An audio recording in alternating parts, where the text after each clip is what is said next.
श्री गुरुभ्यो ओम मातृशक्तये नमः। ओम असतो मा सद्गमय तमसो मा ज्योतिर्गमय मृत्युर्मामृतंगमय। ओम शांति शांति शांति।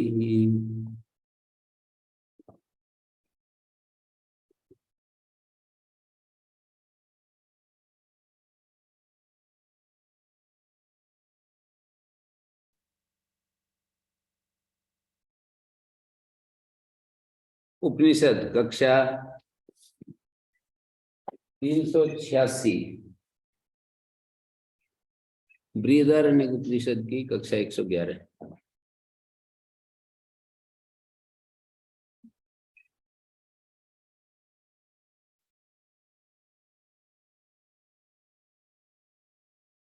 दूसरे अध्याय के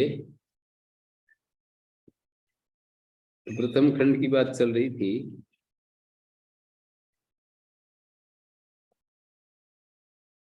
सर्वोपनिषदां परमात्म एकत्व ज्ञापन परस्ते किमर्थम तत्प्रतिकूलो अर्थो विज्ञानात्म भेद परिकल्प्यते।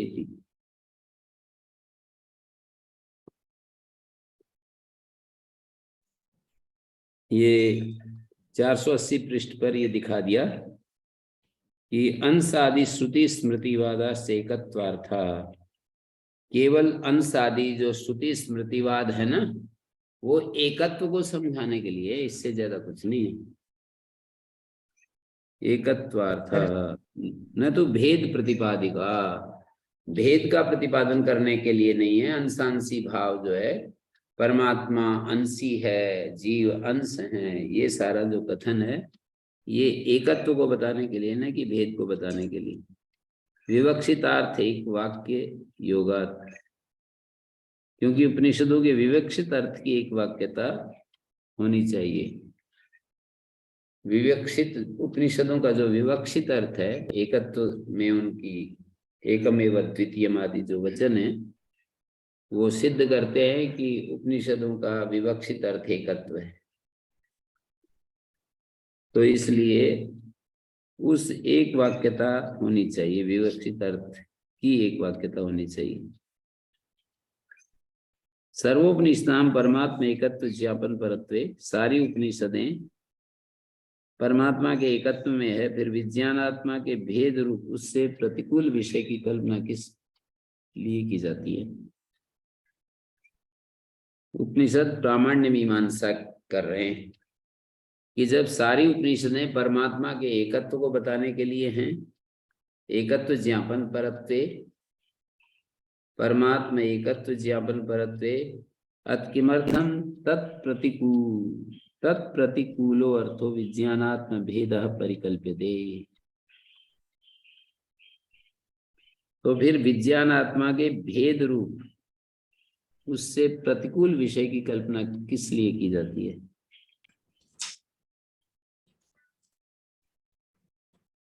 सर्वोपनिषदां परमात्म एकत्व ज्ञापन परत्वे अथ किमर्थम तत्प्रतिकूलो अर्थो विज्ञानात्म भेद परिकल्प्यते। जब सारी उपनिषदें परमात्मा के एकत्व को बताने में, तो विज्ञानात्मा का जो भेद रूप किमर्थम तत्प्रतिकूलो अर्थ, उससे प्रतिकूल अर्थ विज्ञानात्मा जो है, भेद रूप उससे प्रतिकूल अर्थ विषय की कल्पना इसलिए की जा रही है। कर्म कांड प्रामाण्य विरोध परिहारा इत्तेके। इसका उत्तर कुछ आचार्य तो ये देते हैं कि कर्म कांड जो मीमांसा है, स्वर्ग का जो बखान कर रही है ना, तो वो भी प्रमाण, वेद का प्रामाणिक अंग है, प्रामाणिक अंश है। कर्म कांड प्रामाण्य विरोध परिहारा इत्तेके, कर्म कांड प्रामाण्य विरोध के परिहार के लिए, ऐसा कुछ आचार्य कहते हैं। प्रामाण्य विरोध परिहार के लिए मानी ये जो है ना, विज्ञानात्मा का भेद क्यों कल्पित किया गया है। जब सारा उपनिषद एकत्व परक है, परमात्मा के एकत्व में ही है, तो विज्ञानात्मा का जो भेद रूप उससे अलग अर्थ, प्रतिकूल अर्थ विज्ञानात्म का भेद रूप जो प्रतिकूल अर्थ है उसकी कल्पना कैसे की गई?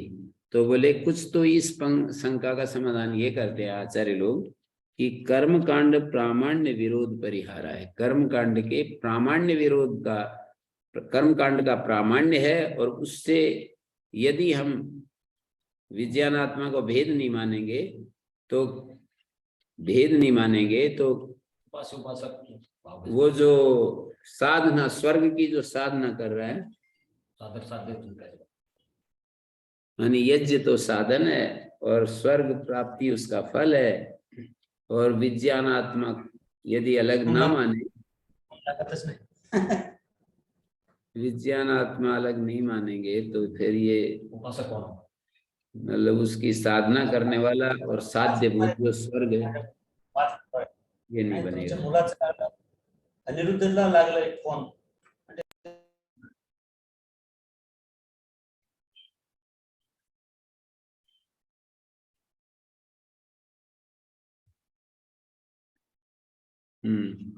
जी गुरु जी। कर्म कांड भी वैदिक वेद है, कर्म कांड भी वेद के द्वारा अनुमोदित है, और विज्ञानात्मा को भिन्न नहीं मानेंगे तो कर्म कांड की संगति कैसे लगेगी?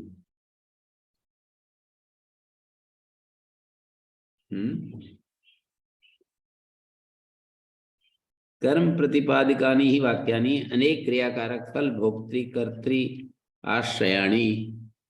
ये जो कर्म प्रतिपादक जो वाक्य हैं शास्त्र में मिलते हैं वे अनेक क्रियाकारक फल भोक्तृ और कर्तृ आश्रयाणी। वे वाक्य कैसे हैं? अनेक क्रियाकारक फल भोक्ता और कर्ता के आश्रित हैं। अनेकों क्रियाएं हैं, कारक हैं, फल, और उनका फल का भोक्ता है और कर्ता है, उनका आश्रय लेने वाले हैं। विज्ञानात्म भेदा भावे असंसारिणा एव परमात्मना एकत्वे कथमिष्ट फलासु क्रियासु प्रवर्तयेयु। वे वचन कैसे प्रवृत्त कर पाएंगे यदि विज्ञानात्मा एक ही है, असंसारी है। विज्ञानात्म भेदा भावे असंसारिणा एव परमात्मना, जो असंसारी परमात्मा है उसके एकत्व होने पर कैसे इष्ट फलों में, क्रियाओं में प्रवृत्ति हो पाएगी? वो वेद वाक्य कैसे इष्ट फलों में प्रवृत्त कर पाएंगे? अनिष्ट फलों की क्रियाओं से निवृत्त कैसे कर पाएंगे? अनिष्ट फलाभ्यो व क्रियाभ्यो निवर्तयेयु वाक्यानि, वेद वाक्यानि। कैसे वेद वाक्य अन्य इष्ट फल वाली, कैसे इष्ट फल वाली क्रियाओं में प्रवृत्त कर पाएंगे, कैसे अनिष्ट फल वाली क्रियाओं से निवृत्त कर पाएंगे? कस्य व बद्धस्य मोक्ष मोक्षाय उपनिषद आरभ्य, और किस बद्ध आत्मा के लिए, कस्य व बद्धस्य मोक्षाय उपनिषद आरभ्य, किस बद्ध जीव की मुक्ति के लिए उपनिषद का आरंभ किया जाएगा? मतलब एक ही है, तो कोई बद्ध तो है ही नहीं, परमात्मा एक ही है तो कोई बद्ध तो है ही नहीं, फिर किसके लिए उपनिषद आरंभ की जाएगी? बद्ध को छुड़ाने के लिए उपनिषद, तो किस बद्ध जीव के लिए उपनिषद का आरंभ होगा? कितना पूर्व पक्ष अच्छा, ऐसा मजबूत पूर्व पक्ष प्रस्तुत कर रहे हैं ना आचार्य।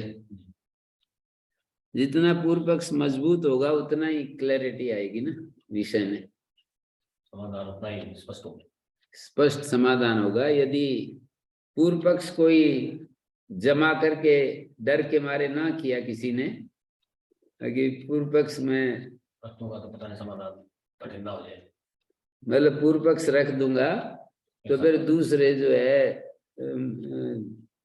पूर्व पक्ष, मैं पूर्व पक्ष ढीला ढाला रखूंगा तो मेरी विजय हो जाएगी, और मजबूत रख दूंगा तो फिर तो मैं स्वयं ही घेरे में आ जाऊंगा, मैं चित हो सकता तो ऐसा नहीं करते हैं। ये जो है अच्छे पहलवान ऐसा नहीं डरते हैं। अभी से परमात्म एकत्ववादी पक्षे कथम परमात्म एकत्व उपदेश, और ये भी बात है परमात्मा का एकत्व प्रतिपादन करने वालों के मत में किसी को परमात्मा के एकत्व का उपदेश भी क्यों दिया जाएगा, ये भी एक चक्कर है। स्वयं परमात्मा ही है। जब परमात्मा के सिवाय कोई है ही नहीं तो उसके एकत्व का उपदेश सुनने वाला कौन है? उपदेश सुनने के लिए दूसरा चाहिए, वो उपदेश सुनने वाला कौन है? कथम वा तद उपदेश ग्रहण फलम, और उसके उपदेश का ग्रहण करने का फल भी कैसे होगा जब एक ही है, वो पहले ही मुक्त है। बद्धसी बंधना बंधनाशाय उपदेशा, बद्ध व्यक्ति के बंधन का नाश करने के लिए उपदेश होता है। तद अभावे उपनिषद शास्त्रम निर्विषय में, और जब वो वैसा है नहीं तो उपनिषद शास्त्र निर्विषय हो जाएगा। ऐसा कुछ लोग समाधान करते हैं कि विज्ञानात्मा का भेद क्यों माना जा रहा है। एक असंसारी जो आत्मा है उससे अलग विज्ञान आत्मा जो ये जीव है इसका भेद क्यों माना जा रहा है, इसके लिए ये तर्क युक्तियां देते हैं। तो कहते एवं तरी उपनिषदवादी पक्ष से कर्मकांडवादी पक्ष चौद्य परिहार, तो ऐसी स्थिति में पूर्व पक्षी आ गया। मतलब ये तो किन्हीं का समाधान था, ये ऊपर जो दिया था ना, किन्हीं का समाधान हो गया। एवं तरी उपनिषदवादी पक्ष से कर्मकांडवादी पक्ष चौद्य परिहार, उपनिषदवादी पक्ष के शंका समाधान का मार्ग कर्मकांडवादी पक्ष के समान ही है, क्योंकि जिस प्रकार भेद न होने पर कर्मकांड निरालंब अधिकारी शून्य होकर अपनी प्रामाणिकता सिद्ध नहीं कर सकता, उसी प्रकार उपनिषद भी स्वयं प्रामाणिक नहीं हो सकती। ऐसा पूर्व पक्षी आ गया। उसने कहा एवं तरही उपनिषदवादी पक्ष से, उपनिषदवादी जो पक्ष है, कर्मकांडवादी पक्ष के साथ चौद्य परिहारयो समाना पंथा, शंका समाधान का, चौद्य शंका और परिहार समाधान, शंका समाधान का एक ही रास्ता है। येन भेदा भावे कर्मकांडम निरालंबनम आत्मानम न लभते प्रामाण्यम प्रति तथा उपनिषद अपि, भेद के अभाव होने पर जैसे कर्मकांड निरालंब हो जाता है ना, अपनी सत्ता को नहीं प्राप्त कर सकता, प्रामाण्य के प्रति अपनी सत्ता, तथा उपनिषद भी, उपनिषद की भी तो यही स्थिति है कि भेद नहीं है तो उपनिषद भी कुछ नहीं कर पाएगा। दोनों की एक ही गति, दोनों की एक ही स्थिति होगी। मानी जैसे कर्मकांड नहीं चल पाता भेद के अभाव में, ऐसे उपनिषद भी नहीं चल पाएगी भेद के अभाव में। जब मरीज ही नहीं है तो फिर औषधि किसको देंगे? कोई रोगी नहीं तो आयुर्वेद शास्त्र क्यों बनाएंगे?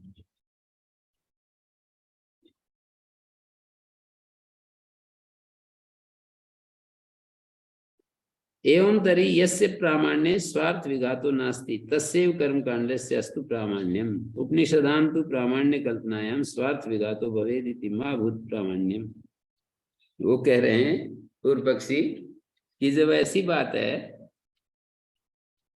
एवं तरी जब ऐसी बात है जिसकी प्रामाणिकता मानने पर स्वार्थ का विघात नहीं होता, शब्द की शक्ति वृत्ति से प्रतीत होने वाला सृष्टि आदि भेद का, माने शब्द की जो शक्ति वृत्ति है उससे प्रतीत होने वाले सृष्टि आदि भेद का, स्वार्थ का मतलब उस भेद का विघात नहीं होता।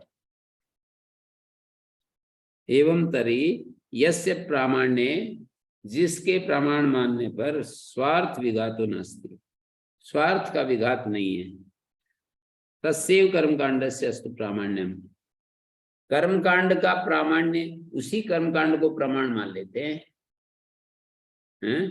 एवं तरी यस्य प्रामाण्य, जिसको प्रमाण मानने से स्वार्थ विघात नहीं है, तस्यैव कर्मकांडस्य अस्तु प्रामाण्यम, उपनिषदां तु, उपनिषदों का तो प्रामाण्य कल्पनायां स्वार्थ विघातो भवेत्,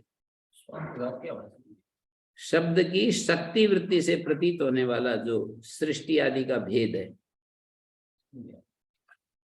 ये जो शब्द की एक लक्षणा होती है, शक्ति होती है, तो शब्द की शक्ति वृत्ति से प्रतीत होने वाले सृष्टि आदि जो भेद है ये जो दिख रहा है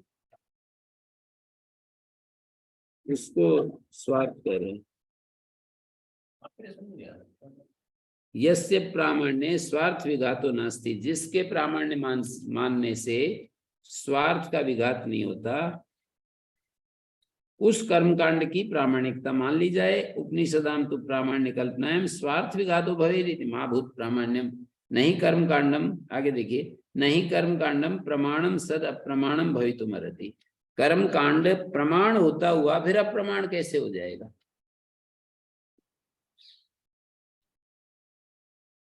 नहीं प्रदीपा प्रकाश्यम प्रकाशयति न प्रकाशयति च। ऐसा नहीं हो सकता कि प्रदीप जो प्रकाशनीय वस्तु हैं प्रकाश्य वस्तु को प्रकाशित भी करता है और नहीं भी करता है, ऐसा नहीं हो सकता।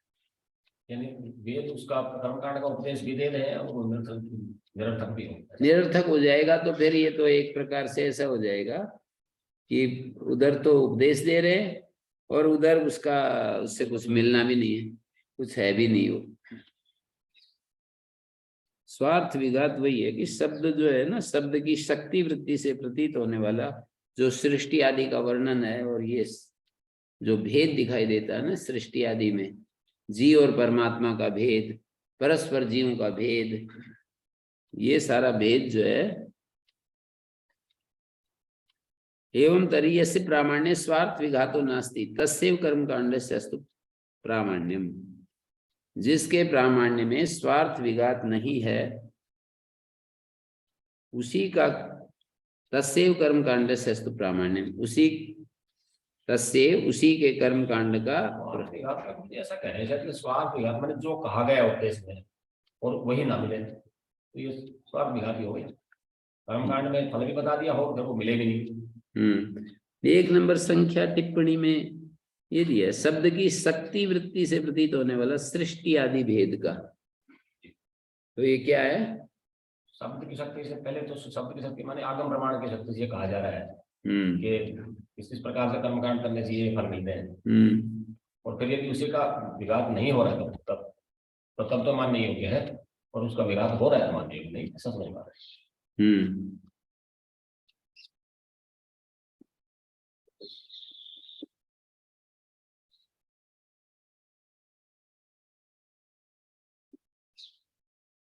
ये कह रहे हैं उपनिषद की जो प्रामाण्य कल्पना आबादी है वो तो उनसे तो विघात हो रहा है इसलिए उनको मानना चाहिए, ये कहना चाह रहा है।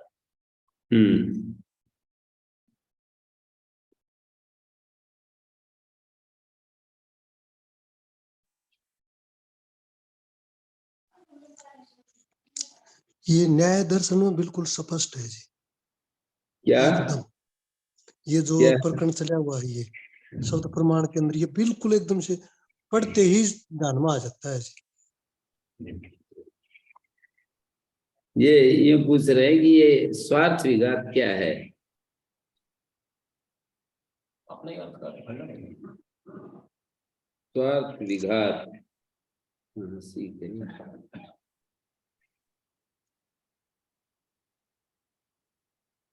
शब्द से कहा गया तात्पर्य खंडित हो जाता है। केचित् परिहारम आचक्षते परमात्मना।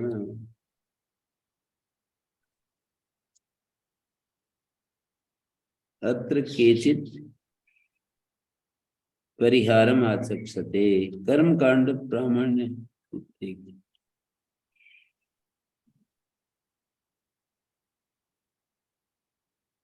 ये सिर्फ यही कहना चाहते हैं जी, यही कहते हैं कि कर्म कांड से तो कर्म कांड सिद्ध होता है और शब्द प्रमाण से शब्द प्रमाण सिद्ध होता है बस, और बाकी परमात्मा का इससे कोई लेना देना नहीं है।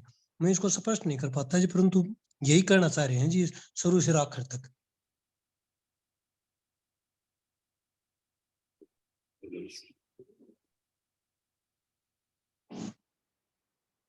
परस्य एक देश है अग्नि विस्फुलिंग संप्रदाय कर्मकांड में तो जो कहा जा रहा है वो तो सृष्टि भिन्न भिन्न है तो उससे वो उसका स्वार्थ विघात नहीं हो रहा। और उपनिषद में जो कहा जा रहा है वो तो पहले एक ही बता रहे हैं तो फिर किसकी प्राप्ति होगी, ऐसा लगता है।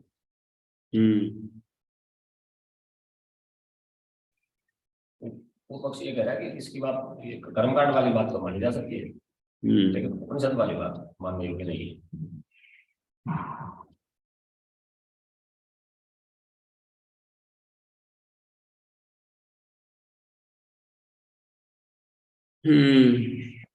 ये बात चलाई ना इन्होंने। एवं तरी उपनिषदवादी पक्ष से कर्मकांडवादी पक्षेण चौद्य परिहारयो समान पंथ, इन दोनों का समान पंथ है। ये भेदा भावे कर्मकांडम निरालंबनम आत्मानम न लभते, भेद के अभाव में कर्मकांड निरालंब हो जाता है और अपनी सत्ता को नहीं बना सकता, प्रामाण्य के प्रति अपने आप का अस्तित्व नहीं रख सकता। कर्मकांड निरालंब हो जाता है, अधिकारी शून्य हो जाता है, अपनी प्रामाणिकता सिद्ध नहीं कर सकता। उसी प्रकार उपनिषद भी प्रामाणिक नहीं हो सकती। और एवं तरी यस्य प्रामाण्य स्वार्थ विघातो नास्ति, कहते हैं हमारे जिसके प्रमाण मानने से स्वार्थ विघात नहीं है उसको ही चलने देना चाहिए। जिसके प्रामाण्य में स्वार्थ विघात, यस्य प्रामाण्य स्वार्थ विघातो नास्ति, तो आप अपने ही बात को स्वयं काट रहे हैं। जिसको प्रमाण मानने से स्वार्थ विघात नहीं है, तस्सैव कर्मकांड से अस्तु प्रामाण्य, मतलब कर्मकांड को प्रामाण्य मानने से स्वार्थ विघात नहीं होगा। क्या स्वार्थ? श्रुति का जो अर्थ है उसका नाश नहीं होगा। फल बताया जा रहा है, फल जो बताया जा रहा है सृष्टि के अंदर देखे हाँ, उपनिषदान तो प्रामाण्य कल्पनायाम स्वार्थ विघातो भवेत, और उससे तो सृष्टि में जो ये भेद दिख रहा है और इसमें जो हमारे को साफ साफ दिख रहा है और हमें जो फल दिया जा रहा है ना, उसका विघात हो जाएगा। मानी कोई इसका कर्ता नहीं बचेगा, कोई इसका फल नहीं मिलेगा। नहीं कर्मकांडम प्रमाणम सद अप्रमाणम भवितुमर्हति, कर्मकांड प्रमाण होता हुआ प्रमाण नहीं हो सकता। प्रत्यक्षादि प्रमाण प्रतिषेधाच्च न केवलम उपनिषदो ब्रह्मैकत्वं प्रतिपादयन्त्यः स्वार्थ विघातम कर्मकांड प्रामाण्य विघातम च कुर्वन्ति। स्वार्थ विघात पर ही चल रहा है ये सारा। आगे स्वार्थ विघात को क्यों ले रहे हैं? ये कर्मकांड में तो स्वार्थ विघात नहीं होता, क्योंकि वहां तो फल देखा जा रहा है सृष्टि में।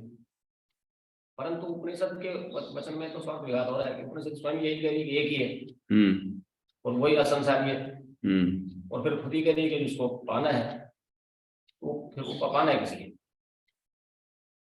ये करेंगे। ये सारी चर्चा स्वार्थ विघात पर ही हो रही है। आगे जितना भी है ना, यानी खुद जो कह रही है उसका उससे उल्टा खुद ही फिर प्रतिपादन किया जा रहा हो, ये स्वार्थ विघात होगा। स्व अर्थ विघात, अपने अर्थ का ही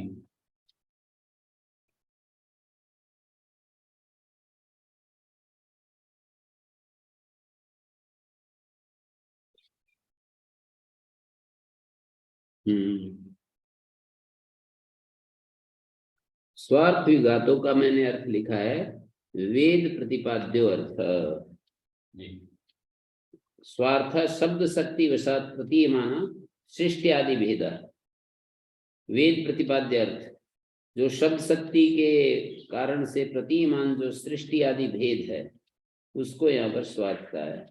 स्वार्थ विघातात् कर्मकांड विरोधाच्च उपनिषदम अप्रामाण्यमिति उत्तम उपसंहर्तुमिति शब्द, ऐसा यहाँ पर दे रहे हैं। स्वार्थ विघात मान वेद प्रतिपाद्य जो अर्थ है ना, एवं तरी यस्य प्रामाण्य स्वार्थ विघातो नास्ति, जिसको उपनिषद नहीं कर्मकांड को प्रमाण मानेंगे ना तो स्वार्थ विघात नहीं है, माने वेद प्रतिपाद्य जो अर्थ है उसका विघात नहीं होता। तस्सैव कर्मकांडे सस्तु प्रामाण्यम, उसका प्रमाणत्व हो जाएगा। उपनिषदाम तो प्रामाण्य कल्पना है, यदि उपनिषद की प्रामाण्य कल्पना करेंगे ना तो फिर ये जो वेद प्रतिपाद्य अर्थ है कि ये फल मिलेगा और ये इसमें हम क्रियाकारक फल भेद जो दिखाई देता है ये वेद प्रतिपाद्य अर्थ का विघात हो जाएगा, तो उसको छोड़ देते हैं। नहीं कर्मकांडम प्रमाणम सद, कर्मकांड प्रमाण होता हुआ प्रमाण नहीं हो सकता। जैसे कि दीपक प्रकाश्यम प्रकाशयति न प्रकाशयति से ये नहीं चलता है, प्रत्यक्षादि प्रमाण विप्रतिषेधाच्च न केवलम उपनिषदो ब्रह्म एकत्वं प्रतिपादयन्तः स्वार्थ विघातम कर्म कांड प्रामाण्य विघातम च कुर्वन्ति। इसके सिवाय एक बात और भी है कि प्रत्यक्षादि प्रमाण विप्रतिषेधाच्च, प्रत्यक्षादि प्रमाण का विप्रतिषेध देखा जाता है, नहीं विप्रतिषेध देखा जाता है। प्रत्यक्ष आदि प्रमाणों से विरोध भी है, अभेद श्रुतियों का प्रत्यक्ष आदि प्रमाणों से विप्रतिषेध माने विरोध भी है। प्रत्यक्ष आदि जो प्रमाण है उनसे विरोध भी है। न केवलम उपनिषदो ब्रह्मैकत्वं प्रतिपादयन्तः, केवल उपनिषद ब्रह्मैकत्व का प्रतिपादन करती हुई स्वार्थ विघातम कर्म कांड प्रामाण्य विघातम च कुर्वन्ति। स्वार्थ विघात माने वेद प्रतिपाद्य जो अर्थ है उसका विघात और कर्म कांड प्रामाण्य विघात करती हैं। प्रत्यक्ष आदि निश्चित भेद प्रतिपत्त्यर्थ प्रमाण इससे विरुद्धन्ते। प्रत्यक्ष आदि निश्चित जो भेद प्रतिपत्ति वाले जो प्रमाण है ना उनसे विरोध खाता है ये उपनिषद का जो सारा जो विस्तार है ना। प्रत्यक्ष आदि निश्चित भेद प्रतिपत्त्यर्थ, प्रत्यक्ष आदि निश्चित भेद को बताने वाले जो प्रमाण है उनसे विरोध हो जाता है। हमको साफ दिख रहा है, निश्चित भेद दिख रहा है और उस भेद से ये विरुद्ध जाता है। उपनिषद की बात को मानते हैं तो हाँ, प्रत्यक्ष आदि प्रमाण विप्रतिषेधाच्च, प्रत्यक्ष आदि प्रमाणों से विरोध जा रहा है इसका एकत्व का। एकत्व की प्रस्तुति में एक तो जो प्रत्यक्ष में जो बहुत कुछ दिखाई दे रहा है उसका विरोध हो रहा है, और दूसरा जो कर्मकांड आदि में जो फल आदि बताए गए उनका विरोध हो जाएगा अगर एकत्व मान लेंगे। एकत्व मानेंगे तो श्रुतियों का विरोध हो जाएगा जो कि कर्मकांड का प्रतिपादन कर रही है, और प्रत्यक्ष आदि प्रमाणों से भी विरोध हो जाएगा। न केवलम उपनिषदो ब्रह्मैकत्वं प्रतिपादयन्त्यः, उपनिषद जो है ब्रह्म एकत्व का प्रतिपादन करती हुई स्वार्थ विघातम कर्मकांड प्रामाण्य विघात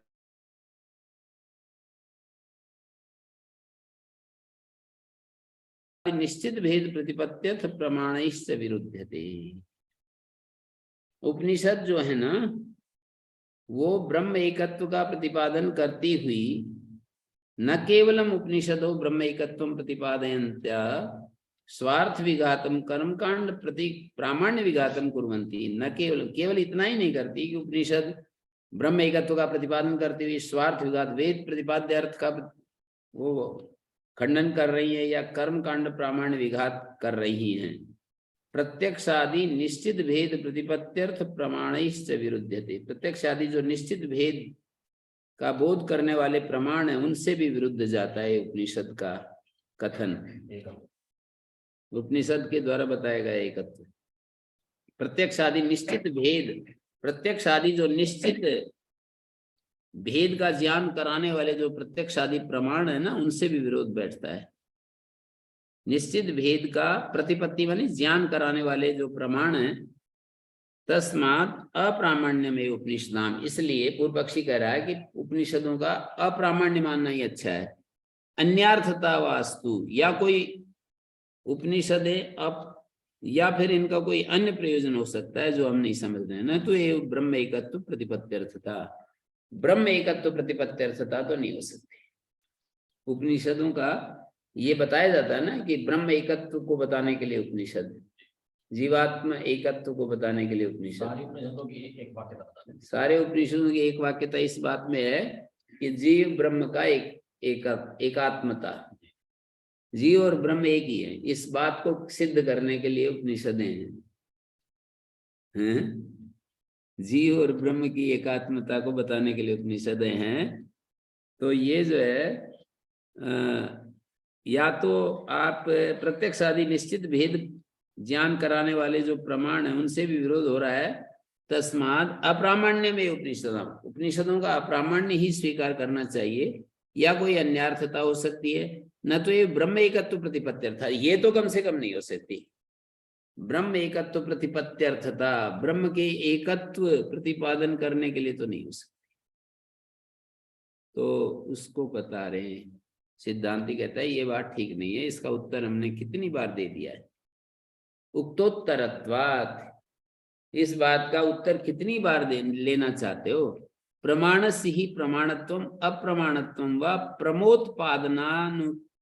प्रमा उत्पादन अनुत्पादन निमित्तम अन्यथा चेत स्तंभादीनां प्रामाण्य प्रसंगात शब्दादो प्रमेय। इसका उत्तर दिया जा चुका है। प्रमाण की प्रमाणता या अप्रमाणता प्रमा की उत्पत्ति करने या न करने के कारण होती है।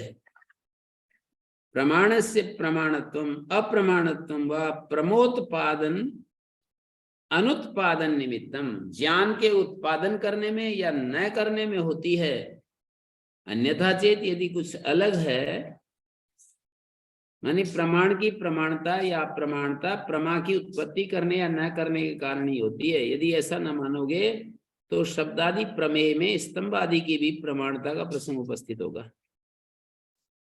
ऐसा नहीं मानोगे, अन्यथा चेत स्तंभ आदि नाम प्रामाण्य प्रसंगात शब्दादो प्रमेय। स्तंभ आदि से शब्दादि की प्रमा नहीं होती है ना, किंतु यदि प्रमाण के लिए प्रमाण को उत्पन्न करना आवश्यक न माने तो उन्हें भी प्रमाण क्यों न मान लिया जाए। स्तंभ आदि से शब्दादि की प्रमा नहीं होती है ना। जैसे स्तंभ है तो शब्दादि की प्रमा थोड़ी उत्पन्न होती है। ये जो खंबा खड़ा, इससे शब्द बोध मतलब शब्द को नहीं होगा, स्तंभ को नहीं, स्तंभ को ऐसा करेंगे, स्तंभ को नहीं, नहीं ऐसा कह रहे हैं कि प्रमाणसी प्रमाणत्व अप्रमाणत्व प्रमा उत्पादन अनुत्पादन निमित्तम, प्रमा के उत्पत्ति कराने में और न कराने में निमित्त होता है। प्रमाणत्व और अप्रमाणत्व, प्रमा उत्पन्न कराए तो वो प्रमाण है, प्रमा उत्पन्न न कराए तो वो अप्रमाण है। अनुत्पादन निमित्तम, अन्यथा चेत यदि अलग प्रकार से हो जाएगी ना तो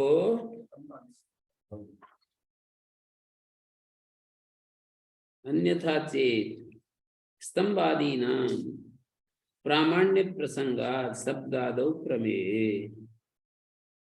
शब्दादि की प्रमाण नहीं होती, किंतु प्रमाण के लिए प्रमाण उत्पन्न करना आवश्यक न माने तो उन्हें भी प्रमाण क्यों न माना जाए।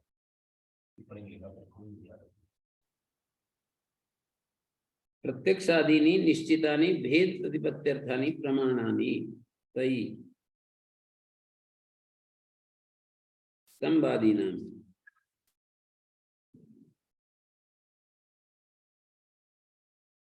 स्तंभादि तो कैसे समझे। जैसे खंबा होता है, क्या कहना चाहिए, स्तंभादीनां प्रामाण्य प्रसंगात शब्दादो प्रमेय। ऐसा न माना जाएगा तो शब्दादि प्रमेय स्तंभादि की प्रमाणता का प्रसंग उपस्थित हो जाएगा। स्तंभादि की भी प्रमाणता का प्रसंग उपस्थित हो जाएगा शब्दादि प्रमेय में। किंच आता है, यदि तावद उपनिषदो ब्रह्मैकत्व प्रतिपत्ति प्रमाम कुर्वन्ति कथम अप्रमाणम भवेयु न कुर्वन्ति चेत यथा अग्नि शीतमिति स भवान एवं वदन वक्तव्य। स्तंभ आदि से शब्दादि की प्रमा नहीं होती। स्तंभ के द्वारा शब्द प्रमा तो नहीं होती, ऐसे कह रहे हैं। स्तंभ आदि से शब्दादि की प्रमा नहीं होती, किंतु यदि प्रमाण के लिए प्रमा को उत्पन्न करना आवश्यक न माने तो उन्हें भी प्रमाण क्यों न माना जाए। किसी स्तंभ को लेकर के वो खड़ा है तो उससे हमें शाब्दिक प्रमा उत्पन्न नहीं होती ना। शाब्दिक प्रमा तो शब्द उच्चारण करने से फिर हमें उत्पन्न होती है। कोई हम शब्द बोलते हैं, वाक्य बोलते हैं, उससे शाब्दिक प्रमा उत्पन्न होती है। स्तंभ आदि शब्द से माने कोई भी वस्तु पड़ी है, कोई पत्थर पड़ा है, कोई पहाड़ है, कोई कुछ है, तो उससे हमें शाब्द बोध थोड़ी हो जाता है। यदि प्रामाण्य नहीं मानेंगे तो फिर ऐसे भी होने लगेगा। ये कहना चाह रहे हैं, प्रमाणस्य ही प्रमाणत्वम अप्रमाणत्वम व प्रमोत्पादन अनुत्पादन निमित्तम। प्रमाण का प्रमाणत्व तो यह है कि वो प्रमा को, ज्ञान को उत्पन्न कर रहा है या नहीं, और अप्रमाणत्व तो यह है कि वो ज्ञान को उत्पन्न नहीं कर रहा है तो अप्रमाण है, ज्ञान को उत्पन्न कर रहा है तो प्रमाण है। अन्यथा यदि ऐसा न मानोगे कि ज्ञान को उत्पादन और अनुत्पादन करने में वो प्रमाण निमित्त बन रहा है या नहीं बन रहा है, इसको यदि एक तरफ कर दोगे तो स्तंभादि नाम प्रामाण्य प्रसंगात, स्तंभ आदि भी प्रमाण बन जाएंगे। किसी कोई भी एक चीज दूसरे के लिए प्रामाण्य बन जाएगी। प्रमाण के उत्पन्न किए बिना मान लेंगे। हाँ, बिना मान लेंगे तो कोई लोहा पड़ा है, कोई पेड़ खड़ा है, वो भी किसी दूसरी चीज को ज्ञान उत्पन्न कर देगा। ज्ञान उत्पन्न करना ना करना की तो परिभाषा बना ही रहना। नहीं, ये कह रहे हैं कि प्रमाण का प्रमाणत्व और अप्रमाणत्व प्रमा को उत्पन्न करने न करने में, अन्यथा चेत मानी प्रमा को उत्पन्न न करने में यदि प्रमाण को प्रमाण की प्रमाणिकता ना हो, नहीं, प्रमा को उत्पन्न करने पर प्रमाण केंद्रित होता है।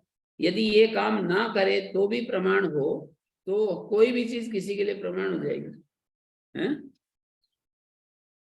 प्रमाणत्वम अप्रमाणत्व प्रमात्पादन अनुत्पादन निमित्तम, प्रमाण का जो प्रमाणत्व है या अप्रमाणत्व है वो प्रमा के उत्पादन अनुत्पादन में निमित्त बनता है। नहीं तो स्तंभादि नाम प्रामाण्य प्रसंगात शब्दादो प्रमेय, शब्दादि प्रमेय में भी स्तंभादि का प्रामाण्य होने लगेगा। किंचात, इससे क्या है, इससे क्या हुआ? यदि तावद उपनिषदो ब्रह्मैकत्व प्रतिपत्ति प्रमाण कुर्वन्ति, यदि उपनिषदें ब्रह्म ज्ञान रूप प्रमा को उत्पन्न करती हैं, कथम अप्रमाणम भवेयु, ब्रह्म ज्ञान रूप प्रमा को उत्पन्न करेंगी तो वे किस तरह अप्रमाणिक होंगी? तो कहते न कुर्वन्ति एव चेद यथा अग्नि शीतम, किंतु अग्नि शीतल होता है इस वाक्य के समान यदि वे प्रमा उत्पन्न करती ही ना हो तो। जैसे कि अग्नि शीतम किसी ने बोला और ये तो किसी ज्ञान को पैदा नहीं कर रहा है, ये वाक्य किसी ने बोला अग्नि शीतम, अग्नि ठंडी होती है, तो ये वाक्य जैसे ज्ञान पैदा नहीं कर रहा है ना, इसी तरह यदि वे प्रमा को उत्पन्न करती ही ना हो तो कैसा? स भवान एवं वदन वक्तव्य, जो ऐसा बात कर रहा है उससे ये पूछना पड़ेगा।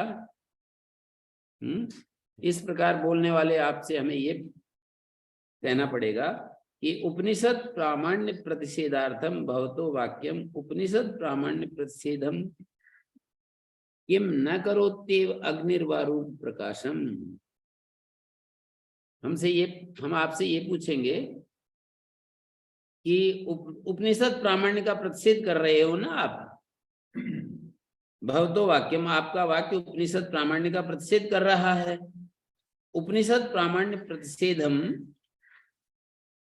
किम न करोति, क्या आपका वाक्य उपनिषद प्रामाण्य का प्रतिषेध नहीं करता है क्या? ये समझ में आ रहा है? ये कह रहे हैं कि जो आपने वाक्य बोला उपनिषद का प्रमाण नहीं है, आपने अग्नि का शीतलता के समान आपने कहा कि प्रमा को उत्पन्न नहीं करती हैं, तो आपने भी एक वाक्य बोला कि उपनिषद का कोई प्रमाण नहीं है। तो आपका ये वाक्य कि उपनिषद का कोई प्रमाण नहीं है, आपका ये वाक्य प्रमा को उत्पन्न कर रहा है या नहीं कर रहा है?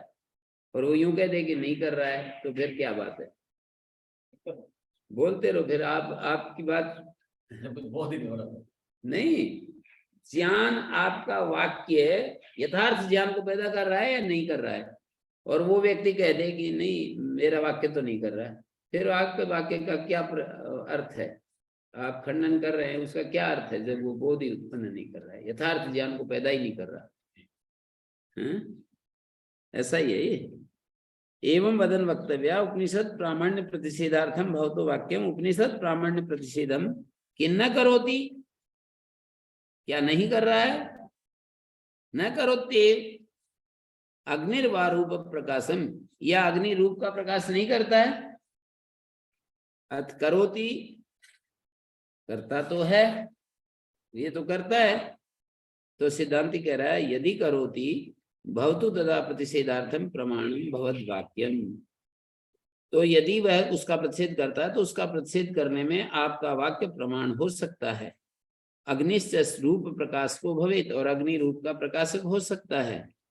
प्रतिषेध वाक्य प्रामाण्य भवत्ते उपनिषदां प्रामाण्यम, प्रतिषेध वाक्य के प्रामाण्य में यदि आपका प्रतिषेधक वाक्य प्रामाणिक है तो उपनिषदों की प्रामाणिकता में क्यों आप आपत्ति कर रहे हैं?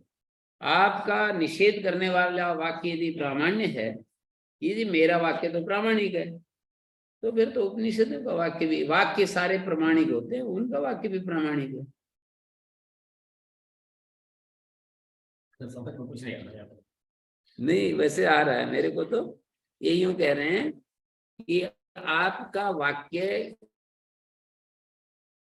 बोले रखता है, तो फिर आपका वाक्य रखता है तो उपनिषद का वाक्य क्यों नहीं रखता? चर्चा भी चल रही थी कि प्रामाणिकता इस बात है या नहीं। हाँ, तो उसी को तो कह रहे हैं। कुछ कह ही नहीं रहे हैं, तो नहीं कह रहे। नहीं, यदि उपनिषद ब्रह्म एकत्व का प्रतिपत्ति प्रमाण कुर्वन्ति कथम अप्रमाण भवेयुः।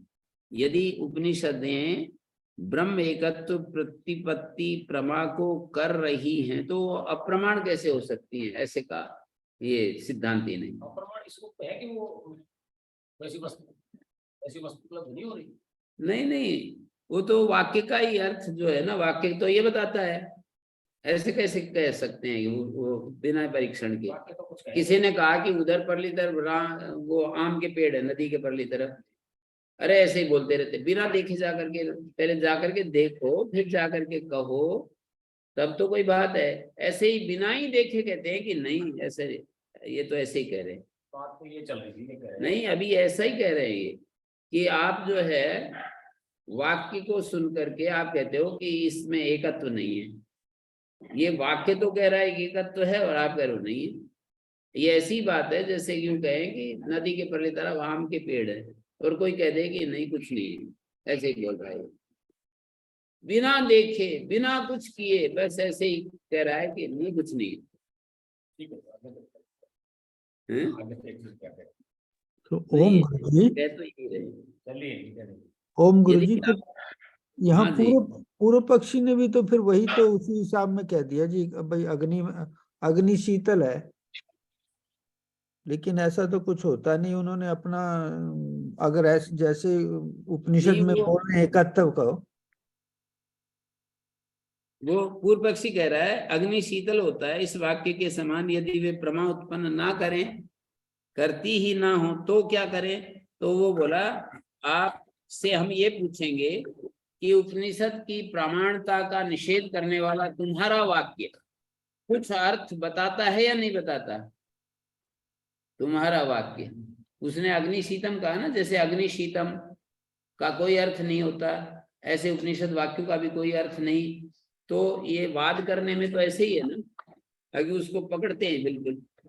तो वो कह रहे हैं कि अच्छा एक बात बताओ कि आप वाक्य बोल रहे हो कि उपनिषदों का कोई प्रमाण नहीं है, आपका ये वाक्य प्रमाण है या अप्रमाण है?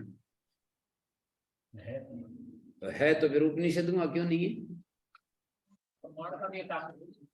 नहीं, ये तो इस अर्थ को प्रतिपादित कर रही नहीं, वो तो घूम करके आ गए ना, अब इस बात पर आ गए, दूसरे को इस तरह से घेर रहे हैं।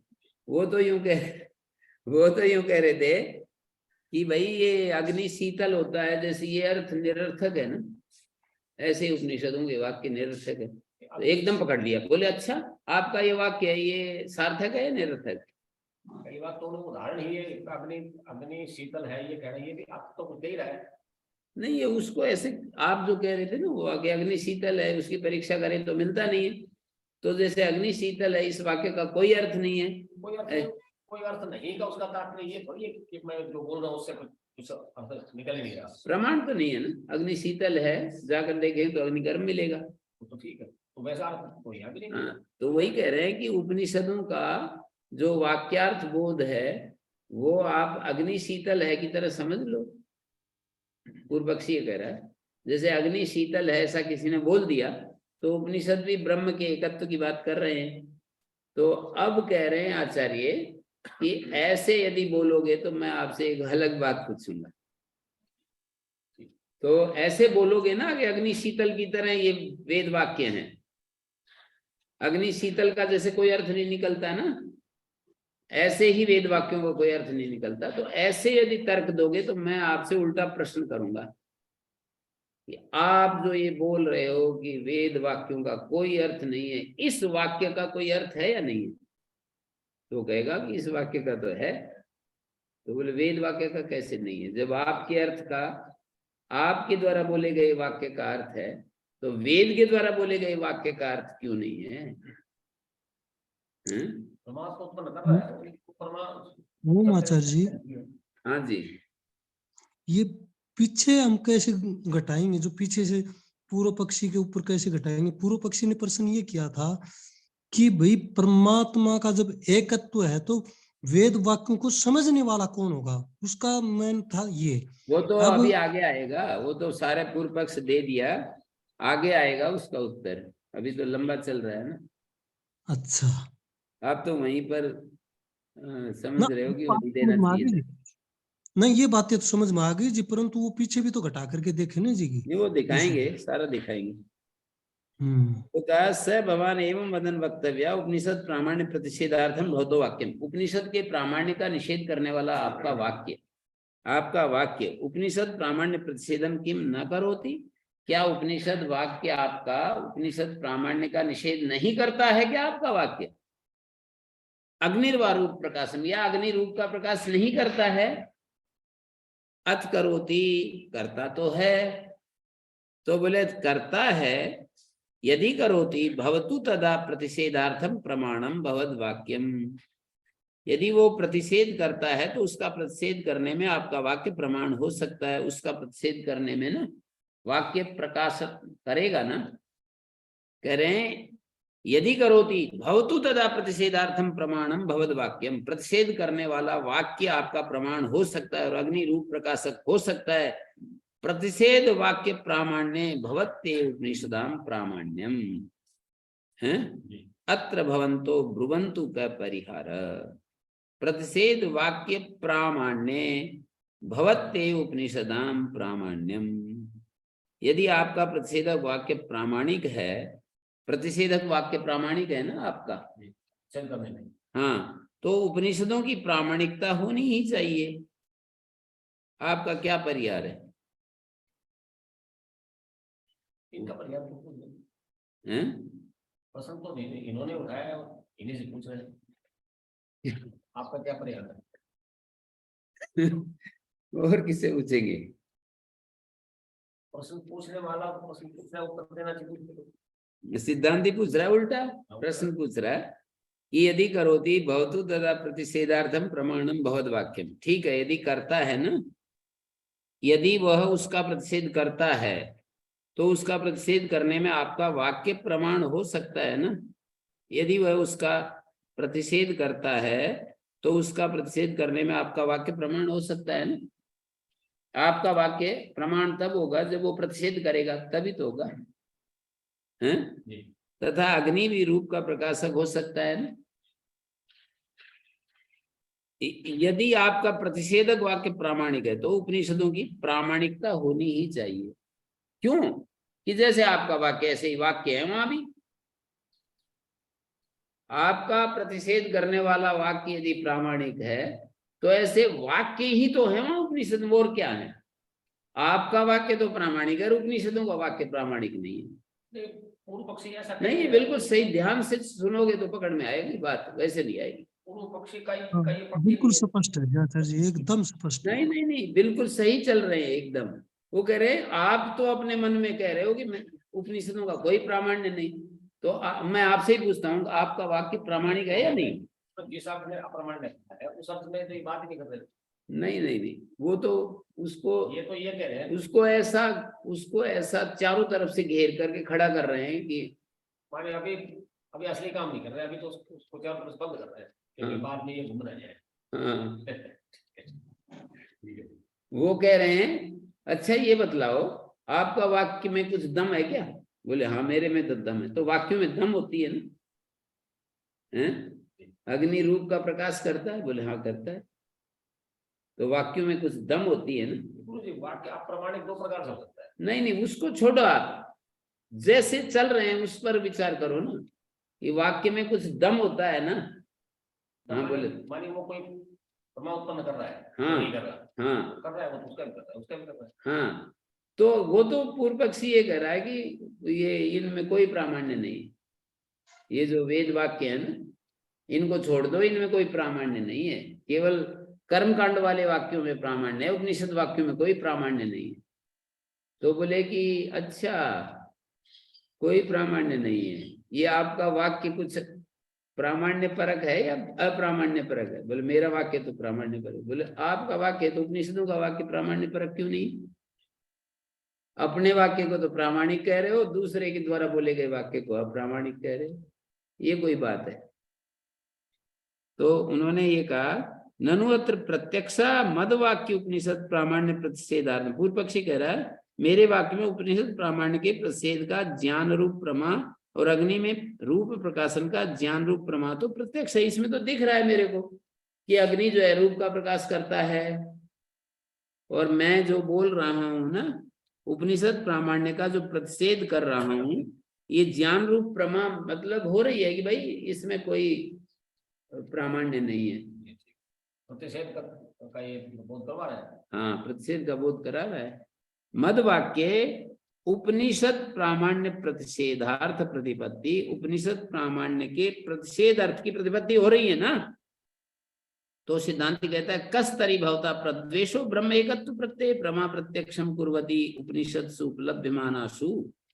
आप ब्रह्म एकत्व ज्ञान में प्रमा को प्रत्यक्ष करती हुई उपलब्ध होने वाली जो उपनिषद हैं उनमें आपका क्या द्वेष है? कस्तरी भवता प्रद्वेषो, महाभाष्य की शैली में ये वाक्य, कस्तरी भवता प्रद्वेषो ब्रह्म एकत्व प्रत्यय, ब्रह्म एकत्व का बोध कराने में प्रमाम प्रत्यक्षम कुर्वती उपनिषद, प्रमाम प्रत्यक्षम कुर्वतीषु उपनिषत्सु उपलभ्यमानासु। प्रमा का प्रत्यक्ष करती हुई उपनिषद, उपलभ्यमान उपनिषद में जो ये वाक्य है ना उसमें आपका क्या दोष हो रहा है, क्या द्वेष हो रहा है? कस्तर ही भवता प्रद्वेषो ब्रह्म एकत्व प्रत्यय प्रमाम प्रत्यक्षम कुर्वतीषु उपनिषत्सु उपलभ्यमानासु प्रतिषेध अनुपत्ति, क्योंकि उनके प्रामाण्य का प्रतिषेध नहीं किया जा सकता। आपका क्या द्वेष है? उनके प्रामाण्य का प्रतिषेध नहीं किया जा सकता, वेद वाक्यों के प्रामाण्य का निषेध नहीं किया जा सकता। शोक मोह आदि निवृत्ति से प्रत्यक्षम फलम ब्रह्म एकत्व प्रतिपत्ति पारंपरिक जनितम इत्यावोचाम। कितनी बार हमने ये बात कही है, देखिए कितना अच्छा वाक्य बोला है, कितना अच्छा वाक्य बोला।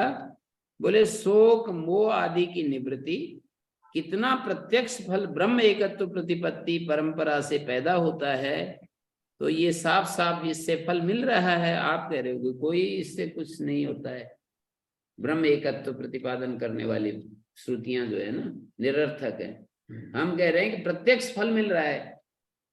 ब्रह्म एकत्व प्रतिपादक श्रुति में जो स्थित हो जाता है ना उसके शोक और मोह निवृत्त हो जाते हैं। तत्र को मोह कशोक एकत्वम अनुपश्यत तरति शोकम आत्मविद।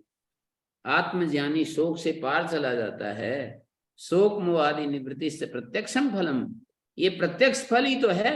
ब्रह्म एकत्व प्रतिपत्ति पारंपरिक जनितम, ब्रह्म एकत्व प्रतिपत्ति की परंपरा से ही तो पैदा होता है। ब्रह्म एकत्व ज्ञान की परंपरा से होने वाला प्रत्यक्ष फल है। तस्माद उक्तोत्तरत्वाद उपनिषदम तुल्य प्रामाण्य शंका तावत नास्ति। तो इसका उत्तर दे दिया है। इस कारण उपनिषदों में अप्रामाण्य की शंका तो हो ही नहीं सकती। उपनिषदों में कैसे अप्रामाण्य की शंका होगी? यच्च उक्तम स्वार्थ विघात, ये जो बात आई, और जो ऐसा कहा गया कि अपने अर्थ का विघात करने वाली होने से उनकी अप्रामाणिकता है। स्वार्थ विघात करत्वाद अप्रामाण्यम, जो आपने ये कहा वो भी ठीक नहीं कहा। माने वेद प्रतिपाद्य अर्थ का विघात कर देंगी ये श्रुतियां यदि एकत्व में चली जाएंगी। तो वेद में ही तो वेद प्रतिपाद्य अर्थ है कि भाई ऐसे करो, ऐसे कर्म करो, ऐसे कर्म करो, तुम्हें ऐसा मिलेगा। कर्म का फल दिखाया जा रहा है वहां। हाँ, और यहाँ कह रहे हैं सब कुछ एक ही है। सब कुछ एक ही है, करता भी नहीं है। एक ही में तो कोई प्राप्ति संभव ही नहीं, और करता भी नहीं है। एक ही है तो करता भी कहां से आएगा? क्रिया भी नहीं है, करता भी नहीं है, फल भेद भी नहीं है, कुछ भी नहीं है। तो कह रहे हैं स्वार्थ विघात करत्वाद प्रामाण्यम तदपि न। जो ये बात कही कि स्वार्थ विघात करत्वाद प्रामाण्यम, स्वार्थ का विघात करने वाले मानी अपने अर्थ का विघात करने वाली होने से उनकी अप्रामाणिकता, वो ठीक नहीं कहा। तदर्थ प्रतिपत्तिर बाद का अभावात, क्योंकि उनसे होने वाले अर्थ ज्ञान का कोई बाधक नहीं है। उपनिषद वेद वाक्यों से जो अर्थ ज्ञान होता है ना, कि ऐसे करोगे तो स्वर्ग मिलेगा, ऐसा करोगे तो ये होगा, चित्त शुद्ध होगा, तदर्थ प्रतिपत्ति बाद का भाव, उस अर्थ की प्रतिपत्ति में कोई बाधक नहीं होती। तदर्थ प्रतिपत्तिर बाद का भाव, ठीक है। नहीं उपनिषद या ब्रह्म एकम एव द्वितीयम नैव च इति प्रतिपत्तिरस्ति। उपनिषदों से ब्रह्म एकम एव द्वितीयम, उपनिषदों से ये ज्ञान नहीं होता कि ब्रह्म एकमात्र अद्वितीय है, अद्वितीय भी है और नहीं भी है, ऐसा ये उपनिषदों से हमें बोध नहीं होता। ब्रह्म एकम एव द्वितीयम नैव च, ब्रह्म एकम एव द्वितीयम और नैव च, ये बोध नहीं होता उपनिषदों से। इति प्रतिपत्तिरस्ति यथा अग्निरुष्णा शीतश्च, ऐसा बोध नहीं होता ना वाक्य से। अग्नि उष्ण भी होती है, शीतल भी होती है, अस्मात् वाक्यात् विरुद्धार्थ द्वय प्रतिपत्ति नहीं होती है ना। अग्नि उष्ण भी है और शीतल भी है, अस्मात् वाक्यात् विरुद्धार्थ द्वय प्रतिपत्ति। अभ्युपगम्य चैतदवोचाम, और ये समझकर ही हम ऐसा कह चुके हैं कि वाक्य की प्रामाणिकता के समय एक वाक्य के अनेक अर्थ मानने उचित नहीं है। अभ्युपगम्य चैतदवोचाम, और ये बात मान करके हमने कह दी थी, न तो वाक्य प्रामाण्य समय इस न्याय, वाक्य के प्रामाण्य के समय ये न्याय लागू नहीं होता है। वाक्य की प्रामाणिकता समय एक वाक्य के अनेक अर्थ मानने उचित नहीं होते हैं। न तो वाक्य प्रामाण्य समय इस न्याय यदुत एकस्य वाक्य से अनेकार्थत्वम, जो कि एक वाक्य की अनेकार्थता जो है ना, वाक्य के प्रामाण्य के समय नहीं लागू होती है। सती च अनेकार्थत्व, और यदि वो अनेकार्थ हो जाए, यदि वाक्य के अनेक अर्थ होंगे तो एक उसका अपना अर्थ होगा और दूसरा उसका विघात करने वाला अर्थ होगा। स्वार्थस्य स्यात् तद विघातकस्य, एक तो उसका अपना अर्थ होगा वाक्य का और एक उसका विघातक होगा। विरुद्धो अन्यो अर्थ, दूसरा अर्थ तो अलग होगा। न तो एतत् वाक्य प्रमाण का नाम विरुद्धम अविरुद्धम से एकम वाक्यम अनेकम अर्थम प्रतिपादयति इस समय। वाक्य प्रमाण को मानने वाले जो विद्वान लोग हैं, विरुद्धम अविरुद्धम से एकम वाक्यम, कि एक ही वाक्य बहुत से विरुद्ध और अविरुद्ध अर्थों का प्रतिपादन करता रहता है। ऐसा नहीं मानते। हाँ, विरुद्ध और अविरुद्ध अर्थों का भी प्रतिपादन करता है। ये वाक्य के प्रमाण को मानने वालों का सिद्धांत ही नहीं है। अनेकम अर्थम प्रतिपादयति ते समय अर्थैकत्वात् एक वाक्यता, क्योंकि अर्थ की एकता होने से ही सबकी एक वाक्यता होती है। सारे वाक्यों की एक वाक्यता अर्थ की एकता होने से ही होती है। तो नहीं, न तो एतद् वाक्य प्रमाण का नाम विरुद्धम अविरुद्धम से एकम वाक्यम अनेकम अर्थम प्रतिपादयति इत्येष समय, विरुद्ध अविरुद्ध अर्थों का भी प्रतिपादन करता है। ये वाक्य के प्रमाण को मानने वालों का सिद्धांत नहीं है, क्योंकि अर्थ की एकता होने से ही सबकी एक वाक्यता होती है। अर्थैकत्वात् एक वाक्यता। अनेकम अर्थम प्रतिपादयति, मतलब वाक्य प्रमाण क्या मानते हैं, विरुद्धम अविरुद्धम से एकम वाक्यम अनेकम अर्थम प्रतिपादयति इस समय न जुड़ जाएगा। ये वाक्य प्रमाण वालों का ये सिद्धांत नहीं है। समय मानी सिद्धांत क्या, कि विरुद्ध अविरुद्ध एक वाक्य विरुद्ध और अविरुद्ध अनेक अर्थों का प्रतिपादन करता है, ये सिद्धांत ही नहीं है। अर्थैकत्वाद एक वाक्यता, अर्थ की एकता होने से ही सब वाक्यों की एक वाक्यता होती है। एक मूल सूत्र होता है, उसके इर्द गिर्द छोटे छोटे वाक्य जुड़े रहते हैं। अर्थ की एकत्व के कारण, अर्थ की एकता होने से सबकी एक वाक्यता होती है। न च कानिचित् उपनिषद वाक्यानि ब्रह्म एकत्व प्रतिषेधम कुर्वन्ति, कोई कोई उपनिषद वाक्य ब्रह्म की एकता का प्रतिषेध करते हो, ऐसा भी नहीं है कि कोई न च कानिचित् उपनिषद वाक्यानि, ऐसा भी नहीं है कि कुछ उपनिषद वाक्य जो है वो ब्रह्म एकत्व का प्रतिषेध करती। एक तरफ से यहाँ तो एकत्व की बात चलती है, उपनिषद वाक्यों में। यत्तु लौकिकम वाक्यम, जो लौकिक वाक्य है कि अग्नि उष्ण है और शीत है, न तत्र एक वाक्यता। एक वाक्यता कहाँ है? दो वाक्य हैं ये तो। शीतल भी है और गर्म भी है।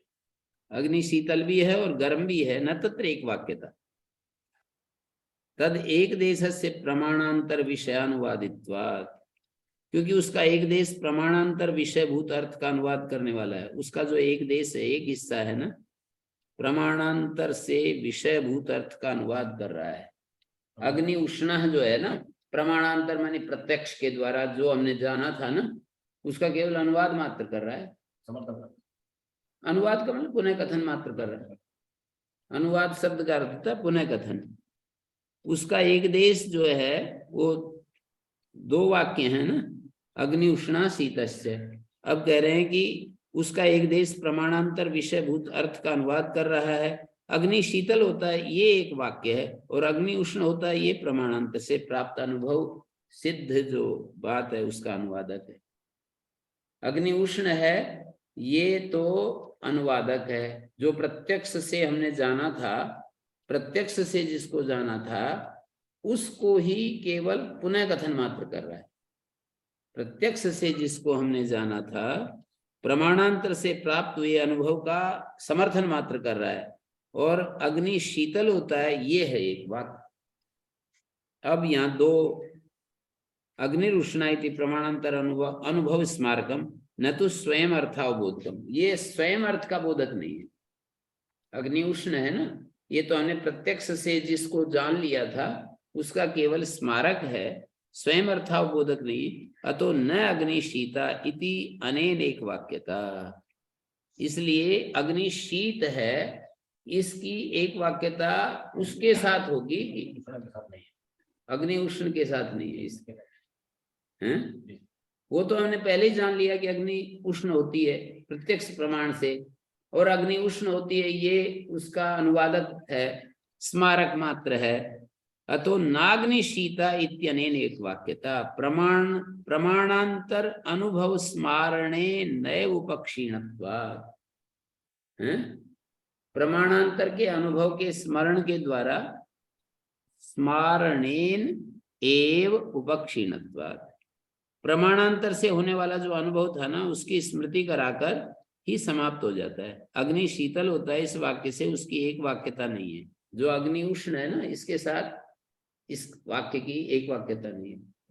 तो किसके साथ है? अग्नि शीतल नहीं होता है, अग्नि शीतः न का ऊपर से अध्ययन करना पड़ेगा। न्याय दर्शन से भी ज्यादा गंभीर समझ में नहीं आ रहा। अग्नि शीतः न, अग्नि शीतल नहीं होता। अग्नि शीता का अर्थ है अग्नि शीतल नहीं होता। कहते ये कैसे? प्रत्यक्षतः जो हमने अग्नि को उष्ण देखा था ना, उससे तभी इसकी संगति बैठेगी, एक वाक्यता बैठेगी उस वाक्य के साथ जो कि प्रत्यक्ष के साथ हमारा प्रत्यक्ष अनुभव था ना, उस उष्ण होने का। हाँ, तो उसके साथ एक वाक्यता तब बनेगी जब हम न का अध्ययन करके बोलेंगे कि अग्नि शीतल नहीं होती। मुझे तो ऐसे लग रहा है। हाँ, एक वाक्यता तो वही है। अतो नाग्नि शीता इत्यनेन एक वाक्यता प्रमाणांतर अनुभव स्मारणेन उपक्षीणत्वात्, प्रमाणांतर के से होने वाले अनुभव की स्मृति कराकर ही समाप्त हो जाता है। ये वो जो है प्रमाणांतर से होने वाला जो अनुभव था ना, अग्नि उष्ण है, उसकी स्मृति कराकर ही क्षीण हो जाता है। यत्तु विरुद्धार्थ प्रतिपादकम इदं वाक्यमिति मन्यते, वो जो आप ये कह रहे हो ना कि वाक्य विरुद्ध अर्थों का प्रतिपादन करने वाला है, ये वाक्य कि वो शीत और उष्ण पदों का अग्नि पद के समानाधिकरण होने से वो उत्पन्न हुई भ्रांति से है। केवल यहाँ पर वाक्य में जो वाक्य का जो तात्पर्य है वो नहीं समझ पा रहे हो। उष्ण पदाभ्याम, शीत और उष्ण दो पद थे अपने पास, अग्निपद समानाधिकरण प्रतियोग निमित्ता प्रयोग निमित्ता भ्रांति, अग्निपद साथ में जुड़ा हुआ है, उसके समानाधिकरण प्रयोग के कारण भ्रांति पैदा हो गई। न न तो एव एकस्य वाक्यस्य अनेकार्थत्वं लौकिकस्य वैदिकस्य वा।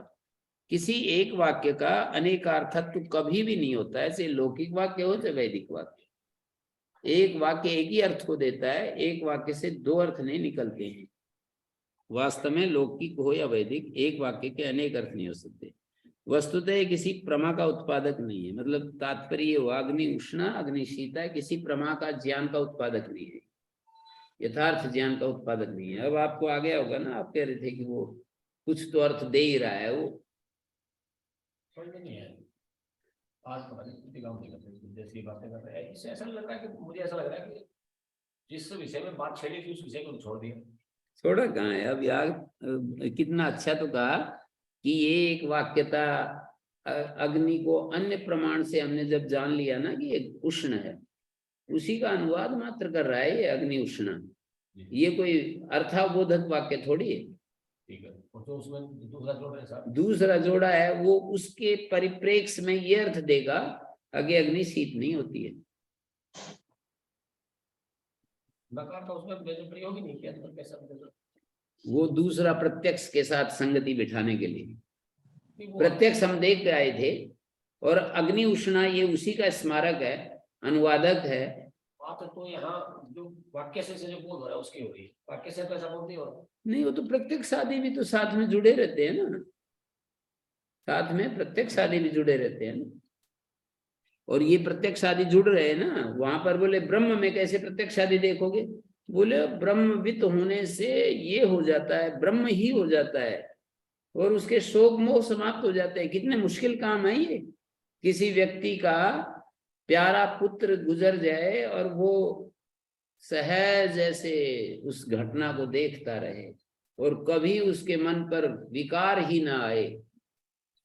किसी व्यक्ति की पत्नी चली जाए, किसी व्यक्ति का व्यापार में घाटा हो जाए, किसी व्यक्ति का अत्यंत अपमान हो जाए, किसी व्यक्ति ने किसी पर बहुत झूठा आरोप लगा दिया, ये कितनी कठिन बातें हैं और ब्रह्मविद के लिए ये कुछ भी नहीं है। तो बोले आप ये कहोगी ये जो है ना, इन वाक्यों का प्रत्यक्ष कहाँ करें। बोले देख लो ना ऐसे महापुरुषों को जा करके, ब्रह्मविद ब्रह्म ही हो जाता है, वहां देखो जा करके आपको मिल जाएगा। आप कहते हो कि इन वाक्यों का कोई अर्थ पता नहीं चलता। तो केवल ये कह रहा था कि जो एकत्व की बात की जा रही है, तो एकत्व वही तो है ना, एकत्व तो यही है ना। इतनी मुश्किल काम सिद्ध करके दिखा रहे हैं कि शोक मोह की निवृत्ति, ईर्ष्या द्वेष अहंकार अभिमान, ब्रह्म का स्वरूप क्या बताया, सच्चित आनंद। और ये जो जान लेता है वो ब्रह्म ही हो जाता है, शोक मोह आदि से अतीत हो जाता है। कितनी सारी उपनिषद ये वाक्य हमको कहते हैं। तो आप ये कह रहे हो कि जीव और ब्रह्म के एकत्व को नहीं बताती, तो वो कैसे हो गया वो व्यक्ति जो है ऐसा। उसमें ठीक है वो बात, तो ये बात तो ठीक कह रहे हैं, लेकिन साथ में जिस तरीके से बात करी उस तरीका समझ लिया कि उसके वाक्य का ये अर्थ, उसका वाक्य ये कुछ है, तूने जो कहा कि ये उपनिषद जो है ये जो किसी अर्थ को नहीं दे रही, अप्रामाणिक है, क्या इसका कोई अर्थ नहीं है। वाक्य तो जो बोलेगा उसका कुछ ना कुछ अर्थ तो होगा ही नहीं। तो उस तरह से कह करके और फिर ये पीछे जो इन्होंने कही थी ना बात, ब्रह्म एकत्व प्रत्यय प्रमाण प्रत्यक्षम कुर्वतीषु उपनिषत्सु उपलभ्यमानासु, आपका क्या द्वेष है इसमें। ब्रह्म एकत्व प्रत्यय में प्रमा प्रत्यक्ष रूप में कर रही उपलभ्यमान श्रुतियों के होते हुए बोले प्रतिषेध अनुपपत्ति, क्या आपका द्वेष है। उनके प्रामाण्य का प्रतिषेध नहीं किया जा सकता है, ऐसा भाष्यकार कह रहे हैं सिद्धांति की तरफ से। उनके प्रामाण्य प्रतिषेध अनुपत्ति, उनके प्रामाण्य का प्रतिषेध अनुपन्न है। कैसे, शोक मोह से अतीत महान पुरुष देखे जाते हैं जिनको ब्रह्म प्राप्त हो गया ना। तो आप कैसे, जो श्रुतियां कह रही वैसा ही तो कह रहा हो रहा है वो। ब्रह्मविद ब्रह्मैव भवति, ब्रह्मविद आपनोति परम, ऐसा श्रुतियां कह रही है। जो ब्रह्मविद है वो परम को प्राप्त, the knower of Brahman attains the supreme. जो ब्रह्म को जान लेता है वो सुप्रीम को प्राप्त कर लेता है, प्राप्त कर लेता है, और वही है इसमें अंतर है। नहीं, वो तो अनावश्यक चीजें हट जाती हैं, उसको प्राप्त करने की बात कही है ना। जो अनावश्यक, जो आरोपित चीजें हैं वो हट जाती हैं, तो उसी को प्राप्ति कही जाती है। वो तो चामी कर गले में कंठी पड़ी हो और चारों तरफ ढूंढता फिर रहा कोई, तो यूं ही कहेंगे ना कि कंठी मिल गई भाई, उसी के पास थी, मिल गई क्या? सही है, हैं? ठीक है।